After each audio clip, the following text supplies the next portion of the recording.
ఎందుకంటే బోల్డ్ అన్ని పనులు ఆయనకి, వెన్నముద్దలు కన్నెపిల్లలు అన్నీ ఉంటాయి కదా. అందుకని అనవసరంగా సమయం వృధా చేయడు. 2 రాక్షసులను ఒక్కసారి అంతం చేసేసాడు. ఈ వత్సాసురుణ్ణి 4 కాళ్ళు పట్టుకో తిప్పి ఆ చెట్టుకేసి కొట్టేశాడు. ఆ చెట్టు పడిపోయి చనిపోయాడు ఆ రాక్షసుడు, వీడు చనిపోయాడు. కానీ గోపికలకు ఏం భయం అంటే, అమ్మో అసలే వాళ్ళిద్దరూ రాక్షసులాయే, ఇద్దరిని కలపకూడదు, ఎవరి మట్టికి వాళ్ళని చంపవలసింది. వారి మీదకి వీడిని విసిరాడు.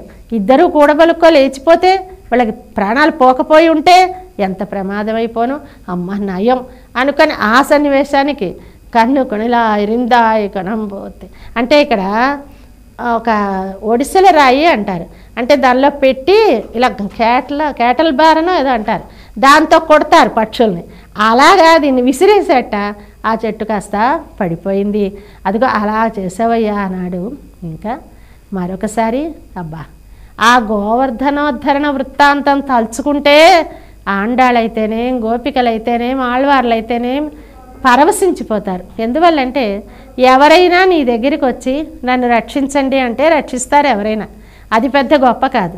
కానీ మన స్వామి ఏం చేస్తాడంటే, నేను రక్షిస్తాను బాబోయ్ నన్ను నమ్మండోయ్ అని బతిమాలుకొని రక్షిస్తాడు.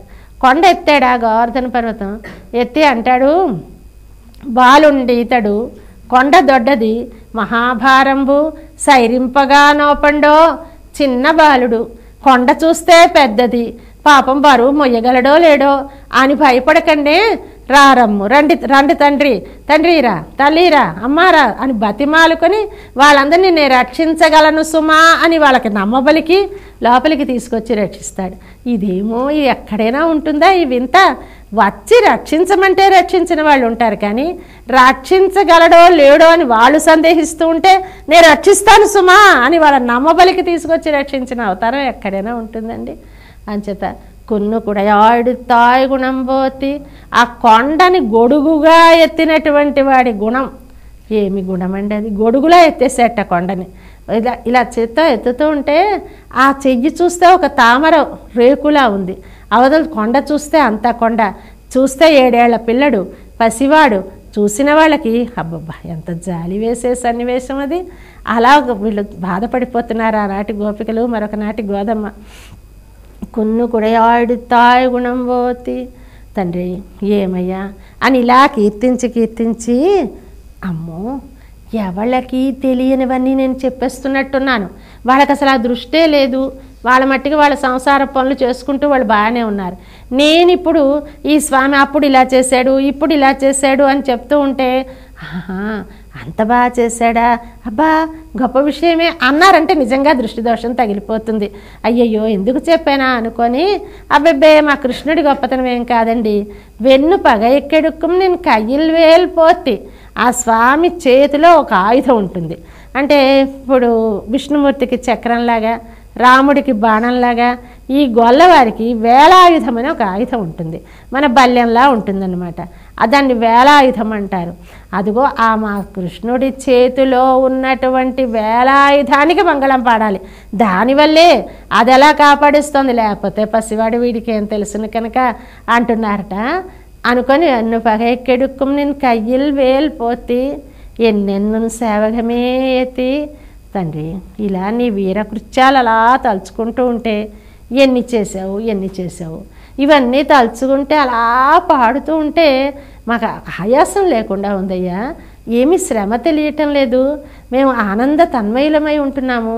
ఇంకా నువ్వు అనుగ్రహించాలి, నీ అనుగ్రహమే మాకు సాధనం, కానీ మేము చేసే ఏ పని సాధనం కాదు. అందువల్ల అనుగ్రహించు తండ్రి. అనుగ్రహం అంటే ఇప్పుడు ఏమిటది, ఆయనకి దృష్టి దోషం తగలకుండా ఉండడమే ఈవిడికి అనుగ్రహం. ఈవిడికేం వేరే కోరికలు లేవు ఇప్పుడు. అమ్మో ఎవరి కనురాపు తగిలిపోతుందో ఆ కృష్ణ పరమాత్మకని బెంగ పెట్టుకుంటోంది.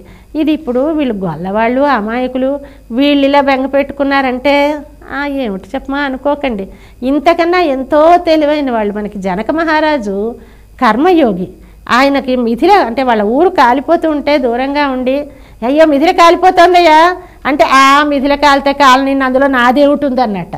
అదొకటి మీ ఊర్లో నీది ఉండదా, మీ ఇల్లంతా అక్కడే ఉంది కదా, అదంతా శరీరాంది, నా లోపల ఉన్న ఆత్మకేం నాశనం లేదు కదా, అంత వేదాంతి.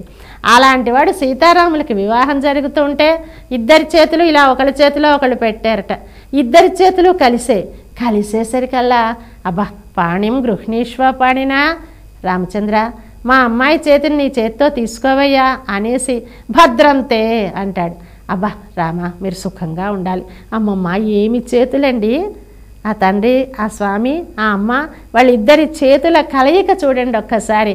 నీలమేఘ శ్యామలమైన తండ్రి చెయ్యి, బంగారు రంగుతో ఉన్న అమ్మ చెయ్యి, పరమ సుకుమారమైనటువంటి తల్లి చెయ్యి, దృఢమైన స్వామి చెయ్యి, అవి రెండూ కలిసేసరికి జనక మహారాజు మనసులో అయ్య బాబోయ్ ఏమైపోతుందో అని బెంగ పెట్టుకున్నాడు.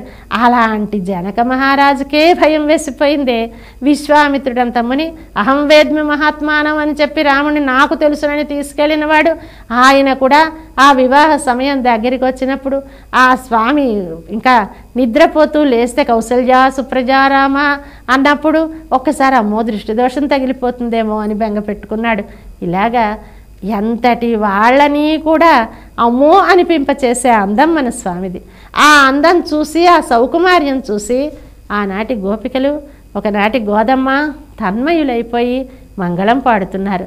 మనకంత తన్మయీభావం లేకపోయినా వారిని అనుసరిస్తూ రోజు మనం స్వామి సన్నిధిని ఈ అన్ని ఉలగమలందాయ అనే ఈ పాశురం చదువుకోవాలి. నిన్నటి పాశురం ఇవాల్టి పాశురం కూడా విశేష పాశురములు అని అంటారు. వీటికి నిన్నను పులిహార, ఈరోజు దధ్యోజనం నైవేద్యాలు పెట్టాలి అని చెప్తారు. ఇది మనకి రెండు కూడా ముఖ్యమైన పాశురాలు. సింహాసనం మీద కూర్చున్న రోజు పరమ పవిత్రం, ఆయనకి హారతిస్తూ స్వామి నువ్వు సుఖంగా ఉండాలి అని కోరుకున్న రోజు ఈరోజు చాలా ముఖ్యమైన రోజు. హారతి పాశురం అని దీని గురించి చాలా గొప్పగా చెప్పుకుంటారు. ఇంకా ముందుకు వెళదాం. జై శ్రీమన్నారాయణ. ఆండాళ్ దివ్య తిరువడిగలే శరణం.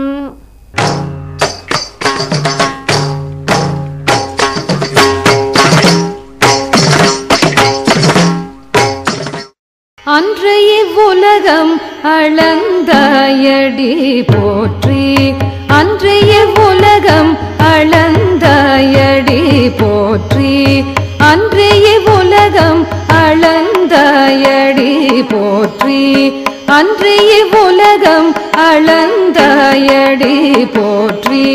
சென்றங்கு தென்னிலங்கை செற்றாய் திரள் போற்றி, சென்றங்கு தென்னிலங்கை செற்றாய் திரள் போற்றி. பொன்ற ஜகடம் உதைத்தாய்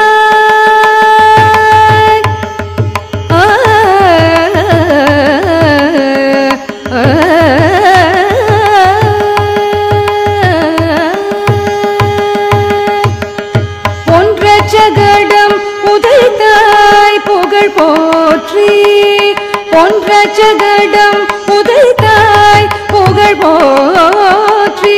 கன்று குணில வெறிந்தாய் கழல் போற்றி, கன்று குணில வெறிந்தாய் கழல் போற்றி, கன்று குணில வெறிந்தாய் கழல் போற்றி, கன்று குணில வெறிந்தாய் கழல் போற்றி. குன்று குடைய எடுத்தாய் குணம் போற்றி, குன்று குடைய எடுத்தாய் குணம் போற்றி. வென்று பகை கெடுக்கும் நின் கையில் வேல் போற்றி, வென்று பகை கெடுக்கும் நின் கையில் வேல் போற்றி. என்றென்றும் சேவகமே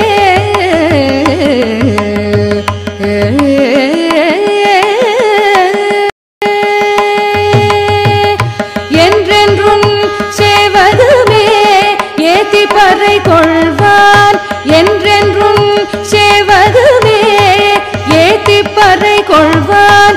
இன்று யாம் வந்தோம் இறங்கேலோரெம்பாவாய்,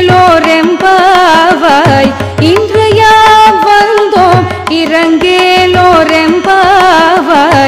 இன்று யாம் வந்தோம் இறங்கேலோரெம்பாவாய்,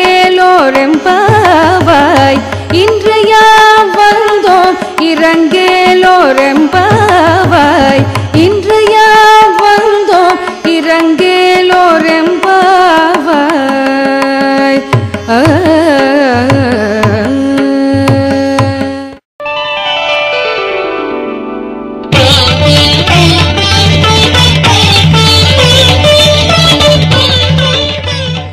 ఈ 108 దివ్య దేశాలు 6 మండలాలుగా విభాగమై ఉన్నాయి. అమ్మా, మొదటిది చోళ మంటపం. అందులో 37 దివ్య దేశాలున్నాయి. 1వ క్షేత్రం శ్రీరంగం. ఈ స్వామి పళ్ళికొండ స్వామి, వయసులో చాలా పెద్ద అన్నాడు. అలాగా, అయితే మళ్ళీ చూద్దాంలే అంది. అమ్మా, ఇంకా ఇరందై, ఉత్తమర్ అంటూ 37 మందిని చెప్పారు. 2వ మంటపం నడునాట్టు దివ్యక్షేత్రం. ఇది మధ్య దివ్య దేశం. ఇక్కడ తిరువహీంద్రపురస్వామి తల్లి చాలా బాగుంటాడు అన్నాడు.